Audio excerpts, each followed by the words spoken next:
welcome to my channel. So in today's video, happy Bookmas Day 8. Happy Bookmas Day 8. How are we all doing? I know I'm struggling, but it's fine. So today I'm gonna do a little bit different and we're gonna go through the 16 books that I want to read in 2026. So I thought this is gonna be like literally the only video that's about next year that comes out before next year. So I thought, why not put it in Bookmas, because obviously there's only one other video that is going to go out in December after Bookmas, so I thought, why not make this in Bookmas instead of having to fill all of January's videos up with things like this, and we can get back to normal scheduled content. Let's go through these 16 books that I want to get to in 2026. My main goal with 2026, I don't know whether I've spoke about it on here, is my main goal is to get my physical TBR. All the books are currently on my physical TBR at the end of 2025. I want all of them to have been read during 2026. I know this does sound and feels like an impossible task because there are so many books on my physical TBR. My goal was actually to get my physical TBR down before the end of the year, so I only had like 30 books on it, and those 30 books were going to be the ones that we then try to read. I now have like 80 books on my physical TBR and we're not at the end of the year, and honestly I don't think it's going to go down by a whole bunch. So we have 16 books are on my physical TBR. Some of them have been on there a while, like a year. Some of them have been on there a couple months. Some of them are fairly new. But I tried to do a mixture of books I want to get to, books I've been avoiding reading during the second half of this year, some new releases that I haven't got to. Also, I tried to do a mixture of genres, so we have some fantasies, some romances, we even have some mysteries in there, and we do have a lit fic. So I try to also do books that I know I really want to read to also try and entice me to get through all 16. I did 15 books in 2025 and I did not complete it. I think there's maybe 3 or 4 that I didn't get to. Some of them I ended up unhauling, some of them I did read, but I thought, let's try and make this as achievable as we can, and hopefully these 16 will not be on my TBR at the end of 2026. So let's go through them. I'm going to start off with, this is a fiction. I would say it's a literary fiction. Is that what this genre technically is? I don't read a lot of this, but I bought this because I was like, I want a book that's out of my comfort zone. This is Bear Town by Frederick Buckman. I don't know a lot about this book. I think it's a very heartbreaking story that takes place in a small village that loves ice hockey, and that's what brings them together. Honestly, I don't know a whole lot about this book, but I know a lot of people love it, and I wanted a book that's going to push me and force me to go out of my comfort zone, which is obviously fantasy and romance. So first book is Bear Town by Frederick Buckman. The next book is just a book that I've been meaning to get to, I've been wanting to get to for so long, is Sisters of Sword and Song by Rebecca Ross. I love Rebecca Ross. I love the Divine Rivals duology / is it now technically a trilogy with the prequel. I really enjoyed the Queen's Resistance, that duology. I read book 1 of the Elements of Cadence, didn't love it, but I audiobooked it and I really enjoy her writing, so I think maybe I need to reread that and give that another go. But this is Sisters of Sword and Song. This is a standalone, I'm pretty sure, and it's just about 2 sisters, and I don't know a whole lot, but it's a fantasy. Pretty sure it's YA, and I love Rebecca Ross, and I really wanted to get through this by the end of the year, and I didn't end up getting to it, so this is on my 2026 TBR because I love a Rebecca Ross book. Okay, next is a book that was also on my 15 books 2025, Mistborn by Brandon Sanderson. So the reason I did not end up getting to this is because I told myself in my brain I didn't want to start Mistborn until I had read the Poppy War trilogy by R.F. Kuang. I still have not finished the Poppy War trilogy. I am like over 100 pages into book 3 of this series. I've been audiobooking it, but I'm hoping to finish that in December. Obviously that did mean that I didn't end up getting around to Mistborn, which meant that it didn't come off the 15 books of 2025, so this is going on the 16 books of 2026. So, Mistborn by Brandon Sanderson. I really enjoyed Warbreaker and Tresses of the Emerald Sea. They're the only two Brandon Sanderson books that I've read. So I really wanted to go into the Mistborn series, and I do own the first three, so let's read this in 2026. Okay, next we have Assistant to the Villain by Hannah Nicole Mayer.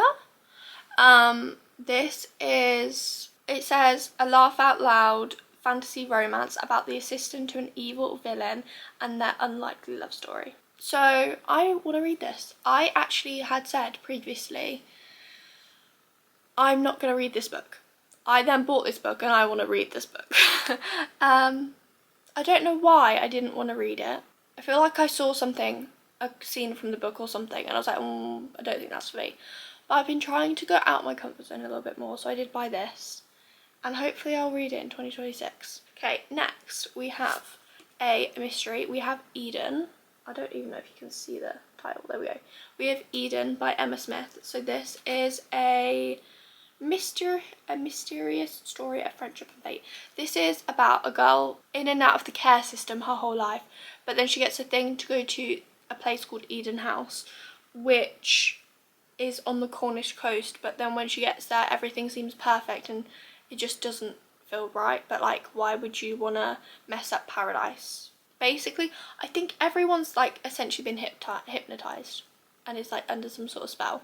But I really want to get to this. I just recently read one of her other books, Dead Fine, and I really enjoyed it. So I really want to get to this and see if that was just a one-off or whether her books are for me. Next, we have Story of My Life by Lucy Scott. I read the Knockmount Boys series. I loved the Knockmount Boys series.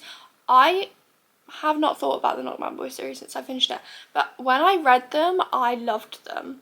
So I've not picked up another Lucy Score. I've never picked up another Lucy Score apart from the Knockmount Boys series, but I think this was her new release from this year, and I remember seeing it in Waterstones. In the works. I remember seeing it in the works. I was like, oh, a new Lucy Score's book. Looked to the back, and it's the first book in a new small town series, and I was like, why not give it a go? So we have Story of My Life, and I would really like to read this. Also, it's a One Direction song title, so why not? Next, we have these two kind of go in tandem, but we have The Inadequate Heir and The Endless War by Danielle Jensen. If you've watched my TBR videos, you would have seen how many times this book has been on my TBR, and I have still haven't read it. I really liked the first two. I enjoyed the first two, and that's a duology. In my head, I'm finished the series, when in reality it's 3 separate duologies. So we need to read book 3 and 4 in 2026 at least. Okay. Next, we have To Touch a Silent Fury by R.A. Sandpiper. R.A. Sandpiper is an indie author that I recently found this year. Recently. I recently read her books. I read the Amafire trilogy. I have 1 book left. I'm going to be reading it this month and before the end of the year. And this is her new duology, which is the Bride of Evenfold duology. I have heard so many good things about this book, and the way she markets it, the things she says about it, this book sounds so up my street that I want to read this book so bad. And this is definitely going to be a book that I will be reading in 2026 because I'm actually going to Fiction Fest. I don't know whether I think I've said about it, but she's one of the authors that is going to Fiction Fest, and I'd really like to have read all her books and take them with me to be signed. So, To Touch Silent Fury by R.A. Sandpiper. Then we have A Feather So Black by Lyra Celine. I think this has also been on a couple of TBRs, but this is a YA. I picked this up on a whim in my local Waterstones. It sounded very, when I read the back, it sounded similar to The Cruel Prince. The Cruel Prince is one of the first fantasy series that I read back in 2021? 2020? Back then. It was one of the first fantasy series that I read, and I loved it. And any book that gives me that vibe, I want to give it a go. So, this is going on the TBR. Okay, now we are going into the hardcovers. They are all the paperbacks. Now we have all the hardcovers. Let's go through them. First, we have Air by Sabe Tahir. I'm going to preface this by saying I did not like An Ember in the Ashes. I did not like An Ember in the Ashes. I think I gave it like 3 stars. It wasn't the best, it wasn't the worst. I then tried to read book 2 and DNF to book 2, 100 pages in. So, on that note, I would like to try Air. I had Air before An Ember in the Ashes. I thought, I kept hearing people say that you need to read An Ember in the Ashes first. I didn't like An Ember in the Ashes and I wasn't about to put myself through 3 books. So, I'm going to give this book a go in 2026. Hopefully I enjoy it, because I liked the writing, I just didn't connect to the characters and the plot in An Ember in the Ashes, so I'm hoping I would enjoy this. So this is going on the TBR. Okay, next we have another mystery / thriller. We have Don't Let Him In by Lisa Jewell. At this point I read one Lisa Jewell book a year. So Lisa Jewell is actually the first book that I've read that got me back into reading, which is very weird considering I am not a mystery thriller reader. I maybe read like 3 mystery thrillers like a year. So, but I saw this and I thought, why not give it a go? Sounded intriguing and I thought it doesn't hurt. I like to have mystery thrillers on my TBR, as when I'm slumping from a fantasy, when I'm slumping in a romance world, when I'm slumping with the 2 genres that I stick with, I always pick up a mystery thriller, read it really quickly, and then I can go back to reading what I normally like. So I always get these as like, when you're slumping, read a mystery. I would like to read this next year. We have another author that is going to Fiction Fest. We have This Monster of Mine by Selene Aberserker.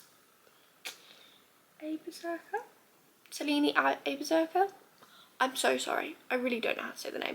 But this was in, I want to say the second Fairy Loot box I ever got. I think this was April's. Yeah, but this is like, in the note of the book, that the author note that's in the book from the Fairy Loot, she says, I had 2 things in mind when I wrote This Monster of Mine. First and foremost, Ben Barnes as the Darkling. She said Ben Barnes and the Darkling. I said I'm excited to read it. I also want to read this before Fiction Fest, because obviously if I really like it, I'd love to go meet her and get the book signed by her. So, on the TBR it goes. We have To Bleed a Crystal Bloom by Sarah A. Parker. I love When the Moon Hatched. I have the Fairy Loot edition. I also have the Random Collectors edition that they released this year. And I'm so excited for book 2. I think they've actually just pushed it back again till May next year, but it is pre-ordered. And I thought, why not get another book by Sarah A. Parker? This is To Bleed a Crystal Bloom. It sounds really good. I'm very, very intrigued by this book. This art makes me so intrigued on its own, and I really want to pick up another Sarah A. Parker book, so on the TBR it goes. The Silver Flame by Paige Nicole. This author has come up all over my TikTok before she was releasing her book, and I loved it. Everything she was saying, it's YA, trial based, sign me up. This is The Silver Flame, and I really want to read it. I pre-ordered this book for when it came out, and it came out at the end of November, and I really want to give this book a go and see if I enjoy it. And yeah, so we have The Silver Flame. The stacks might fall. Okay, last one. Book number 16. We have Can't Spell Treason Without Tea. Now, this book has been on my TBR for over a year. This is probably, out of all of these books here, this book's been on the TBR the longest. I have to be in the mood for a cozy fantasy. I really do have to be in the mood. And somehow it kind of happens around February time. I'm like, oh, I want to read a cozy fantasy. And I read one and I get my fix for the year, and that's that. I didn't pick this one up last year. I read the last book in the Emily Wilde series instead. So this needs to be read this year. I am technically 50 pages in because I tried to read this in one of my recent vlogs, one of my recent bookmas episodes, but I wasn't in the mood for it. So I'm hoping some point in 2026 this book will be read. These are the 16 books that I want to read in 2026. We have some new series, we have some books out of my comfort zone, We have some highly anticipated fantasy reads. We have some highly anticipated romance reads. We have some mysteries in there. We have a good variety. I think hopefully I will be successful with this TBR. Hopefully. But thank you so much for watching Bookmas Day 8, and I hope to see you in Bookmas Day 9. Thank you so much. Bye.